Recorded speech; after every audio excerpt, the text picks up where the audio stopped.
اول ریاضی هشتم. اول بریم سراغ سوالات تشریحی. برای شکل زیر یک تساوی جمع بنویسید. اگه دقت کنید هر واحد به 4 قسمت مساوی تقسیم شده. 1 2 3 4. پس کسرایی که ما اینجا استفاده میکنیم باید مخرج 4 داشته باشیم. همیشه هم جمع می‌نویسیم از 0 شروع میکنیم. از 0 میشمریم 4 تا، اینم 4 تا 8 12 13 14 15. پس می‌نویسیم منفی 15 چهارم، چون به سمت منفی حرکت کرده منفی خواهد بود. خب می‌خوایم جمع بنویسیم، وسط باید به اضافه بذاریم. بعد از این نقطه در واقع 15 تا برگشته به سمت مثبت‌ها، 16 17 18 19 20 21. مثبت 21 چهارم. از 0 شروع می‌کنیم، انتهای بردار ببینیم چه عددی رو نشون میده. 1 2 3 4 5 6. مخرجم که 4. مثبت 6 چهارم. حالا اگه بخوایم این کسر رو میتونیم ساده کنیم، 3 دوم هم بنویسیم. حاصل عبارت‌های زیر را به دست آورید. اینجا ما باید اولویت رو در نظر بگیریم. از سمت چپ شروع می‌کنیم. اولین عملی که وجود داره ضربه. منفی 12 ضرب در 5 میشه 60. اولویت با تقسیمه، به اضافه رو نمیتونیم انجام بدیم. 18 تقسیم بر منفی 3 میشه منفی 6. بین اینها به اضافه است. منفی 60 با منفی 6 میشه منفی 66. مثبت 1 ششم به اضافه منفی 4 نهم. مخرج ها مساوی نیست، باید مخرج مشترک بگیریم که که میمیم 6 و 9 رو باید به دست بیاریم. که میمیم 9 و 6 میشه 18. مخرج مشترک که 18 6 چون در 3 ضرب شده یکم در 3 ضرب میکنیم. 9 در 2 ضرب شده، 4 هم ضرب در 2 کردیم، علامت هم که منفی بود.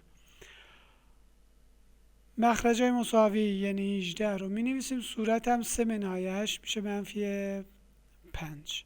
منفی 5 18. ادامه تقسیم کسرها هست. برای تقسیم کسرها اول علامت رو تعیین میکنیم. منفی در مثبت میشه منفی. بعد کسر اولی ضرب در معکوس کسر دومی. حالا در ضرب ما میتونیم ساده بکنیم. 24 و 16 هر دو به 8. 24 تقسیم بر 8 میشه 3 مرتبه. 16 تقسیم بر 8 میشه 2 مرتبه. 25 و 15 هر دو به 5. 15 به 5 میشه 3 مرتبه. 25 به 5 میشه 5 مرتبه. 3 ضرب در 3 میشه 9 و 2 ضرب در 5 هم میشه 10. علامت هم که از قبل تعیین کردیم منفی هست. سوال بعدی، ما اول باید اولویت با داخل پرانتز این 2 منهای 4 هفتم رو به دست بیاریم که برای این کار باید مخرج مشترک بگیریم. به 2 یه مخرج 1 میدیم. بین 1 و 7 مخرج مشترک میشه 7. 1 در 7 ضرب شده، 2 هم ضرب در 7 میکنیم 14.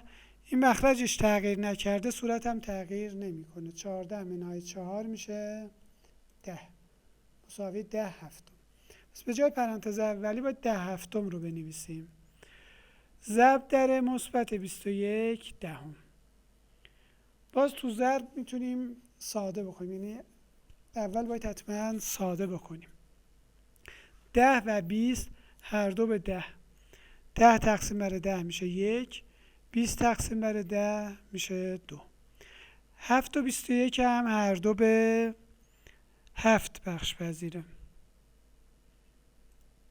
21 به 7 میشه 3 و 7 تقسیم بر 7 میشه 1. حالا 3 ضرب در 1 میشه 3. 1 ضرب در 2 هم میشه 2. حاصل میشه 3 دوم. سوال بعدی گفته با استفاده از روش غربال عددهای اول 90 تا 110 رو به دست آورید. اول عددها رو باید بنویسیم. که اینجا نوشته شده. عدد 1 که اینجا وجود نداره، اگه 1 باشه اولین کاری که میکنیم خط زدن عدد 1. بعد اون مضرب‌های 2 رو غیر از خود 2 خط میزنیم. تو این عددها اولین عددی که به 2 بخش پذیر 90 واسه از 90 شروع میکنیم. 92 94 96 98 100 102 104 106 108 و 110. اینا مضرب‌های 2 بود که خط زدیم. حالا نوبت مضرب‌های 3. اولین عددی که مضرب 3 یا به 3 بخش پذیره تو این عددها، خب 90 که خط خورده. بعدی 93. بعد میتونیم 3 تا بشموریم. 96 که خط خورده. بعد 99 رو باید خط بزنیم.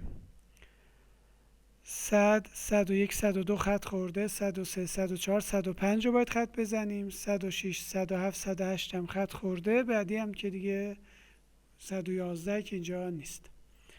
حالا نوبت مضرب‌های 5. مضرب‌های 5 اولین عددی که خط نخورده 95. 95 رو خط میزنیم. 100 105 110 اینا خط خوردن. حالا نوبت مضرب‌های 7 که خط بزنیم. اولین مضرب 7 که خط نخورده 91. 91 رو خط میزنیم. بعد از اینجا 7 تا 7 میشماریم. 1 2 3 4 5 6 7 خط خورده. 1 2 3 4 5 6 7 اینم خط خورده. 1 2 3 4 5 دیگه مضرب‌های 7 هم خط زدیم. حالا 11 رو ببینیم نیاز هست که مضرب‌هاشو خط بزنیم یا نه. میام 11 به توان 2 میرسونیم، میشه 121. اینجا بزرگترین عددی که داریم 110. پس نیازی نیست مضرب‌های 11 رو خط بزنیم، اینا قبلا خط خوردن. اون عددهایی که خط نخوردن عدد اول هستن، یعنی 97 101 103 107 و 109. حاصل عبارت‌های جبری زیر را ساده کنید. اینجا ما اول باید 4a رو داخل پرانتز ضرب بکنیم. 4a ضرب در 2a میشه 8a2. 4a ضرب در منفی 3b میشه منفی 12ab. این دوتا هم که اینا خودشونو می نویسیم. حالا میایم زیر جملات مشابه خط میکشیم. 8a2 9a2 و منفی 12ab و منفی 5ab. 8 و 9 میشه 17a2. منفی 12 با منفی 5 هم میشه منفی 17ab. x به اضافه 7 در x منهای 7. اینجا x رو باید در x ضرب کنیم و در منفی 7. x ضرب در x میشه x2. x ضرب در منفی 7 میشه منفی 7x. حالا مثبت 7 هم ضرب در x بکنیم میشه 7x. مثبت 7 ضرب در منفی 7 میشه منفی 49. منفی 7x با مثبت 7x هست میشه، یعنی جمعشون میشه 0. عبارت جبری زیر را تجزیه کنید. اینجا ما باید با کمک فاکتورگیری تجزیه بکنیم. بین 5 و 10 ب میم میشه 5. پس از 5 فاکتور میگیریم. متغیرهای مشترک هم که x با توان کمتر همون میشه x. پس از 5x باید فاکتور بگیریم. جفت اینا باید تقسیم بر 5x بشه. منفی 5x2 تقسیم بر 5x. 5 با 5 ساده میشه. x به x میشه 1. x2 هم به x میشه x. پس جواب میشه x که یه علامت منفی هم داره، میشه منفی x. 10xy هم باید به 5x تقسیم بشه. 5 با 5 ساده میشه. x هم با x ساده میشه. یعنی 5 به 5 میشه 1. 10 به 5 میشه 2. میشه 2y جواب. مثبت 2y. حالا این دوتا رو داخل پرانتز می نویسیم.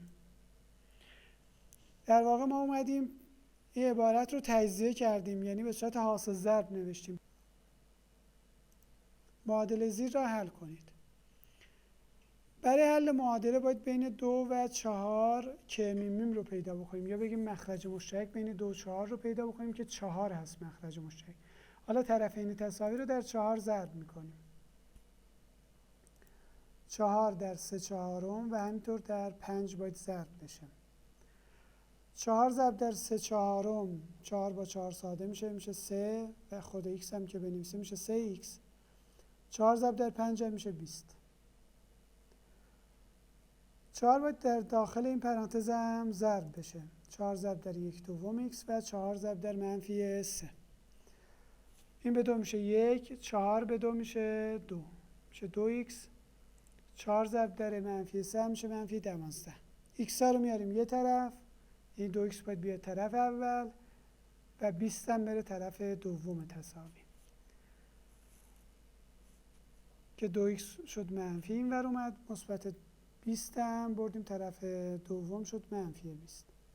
3x با -2x میشه x، -12 و -20 هم میشه -32. بردارهای A و B مفروض مختصاتش هم که داده شده. بردار A، B و بردار مجموعش رو میخواییم رسم کنیم. بردار A 3 و -2، یعنی 3 تا به سمت راست، 1 2 3 تا راست و 2 تا به سمت پایین، -2 یعنی 2 تا به سمت پایین. بردار B یعنی 2 تا به سمت راست، مثبت 2 4 2 تا راست، 1 2 3 4 تا به سمت بالا. بردار C مجموع این دو برداره. از روش متوازی الاضلاع از انتهای این بردار مساوی با A رو رسم میکنیم و از انتهای A هم مساوی با B رو رسم میکنیم. میشه یه متوازی الاضلاع. قطر این متوازی الاضلاع میشه مجموع دو بردار. بردار C مجموع دو بردار است. مختصات بردار C هم هست 1 2 3 4 5 تا به سمت راست، 1 2 تا به سمت بالا، مثبت 5 و مثبت 2. نتیجه گیری زیر را با رسم شکل کامل کنید. A عمود بر B، D هم عمود بر B هست. B رو رسم میکنیم، A رو عمود بر اون رسم میکنیم و همینطور D رو هم عمود بر B رسم میکنیم. در مورد A و D اون چیزی که میشه گفت اینه که اینها با هم موازی هستند. دو خط عمود بر یک خط با هم موازی هستند. A و D دو خطی هستن که هر دو بر B عمودن، بس A و D خودشون با هم موازی هستن. در شکل زیر D1 و D2 با هم موازی هستند. اندازه زاویه های A1 و A2 رو به دست آورید. یه مثلث دو زاویه‌اش رو داریم. برای پیدا کردن زاویه سوم اینو میدونیم که مجموع سه زاویه 180. در واقع این دوتا رو جمع میکنیم، از 180 کم میکنیم. 70 با 40 میشه 110. حالا 180 هم منهای 110 میشه 70. یعنی زاویه C که اینجا مشخص شده 70 درجه است. میدونیم D1 و D2 با هم موازی هستند. AC هم یه موربه.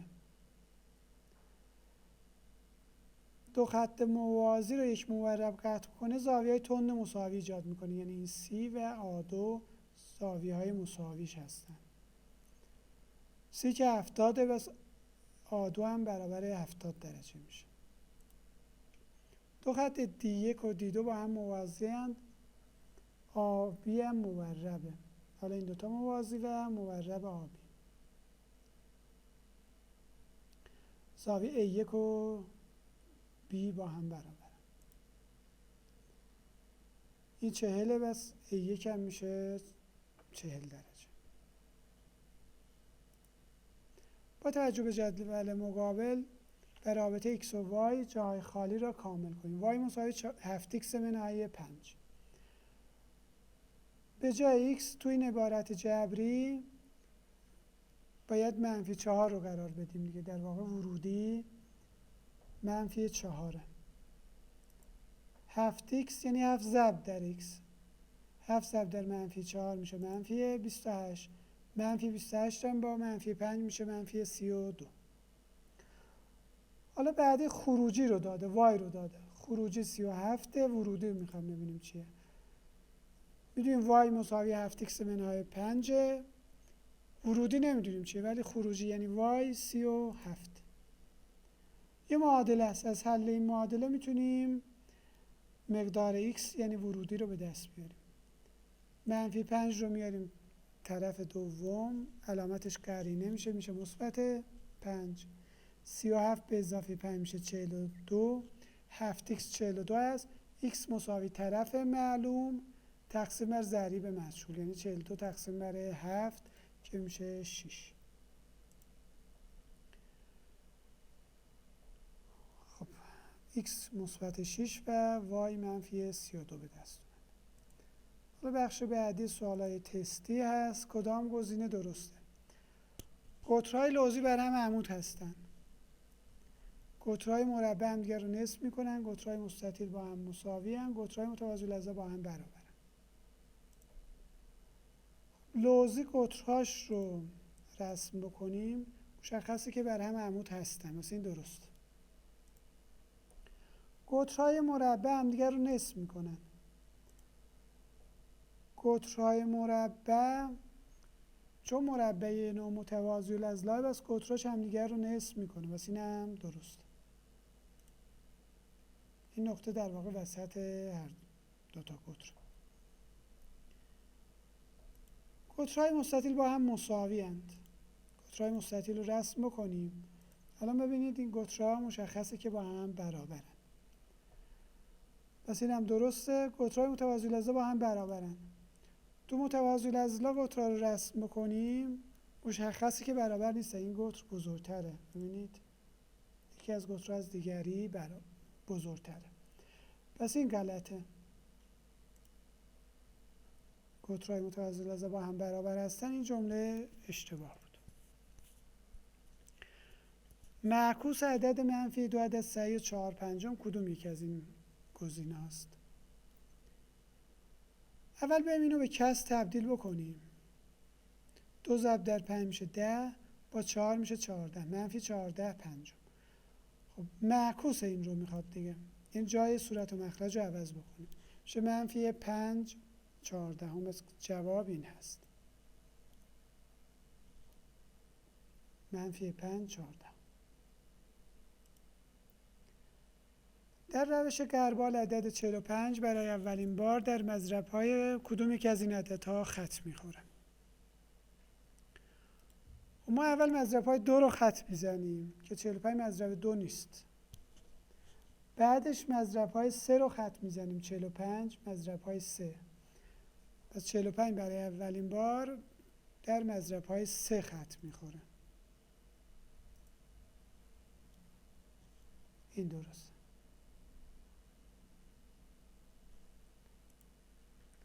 مجموع زاویه داخلی یک هفت‌سیلی منتظم چند درجه است؟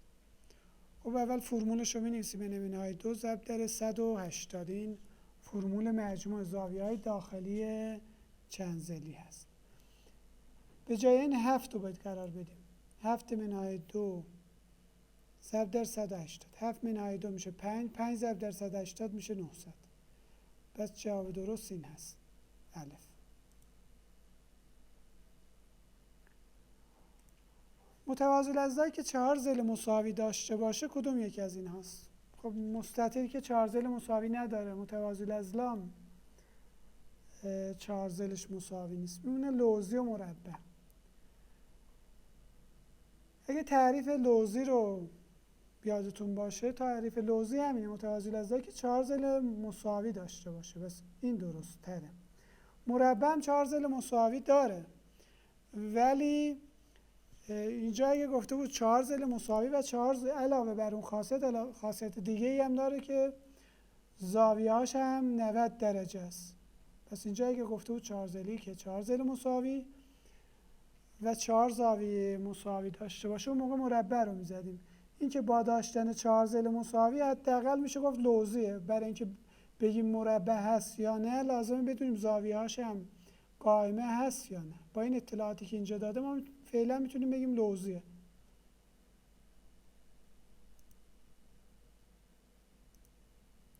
کدام یک از اعداد زیر گویا هستند؟ عدد گویا عددی که بتونیم به صورت کسر علامت دار بنویسیم که صورت و مخرج عدد صحیح باشه و مخرج هم صفر نباشه. این عدد رو میشه به صورت کسر نوشت. اما عددهای رادیکالی و عدد رادیکالی که زیر رادیکال مجذور کامل نیستن، 80 و 30 عدد گویا نیستن. پی هم که میدونید عدد گویا نیست، عدد اسم هست. پس الف درست.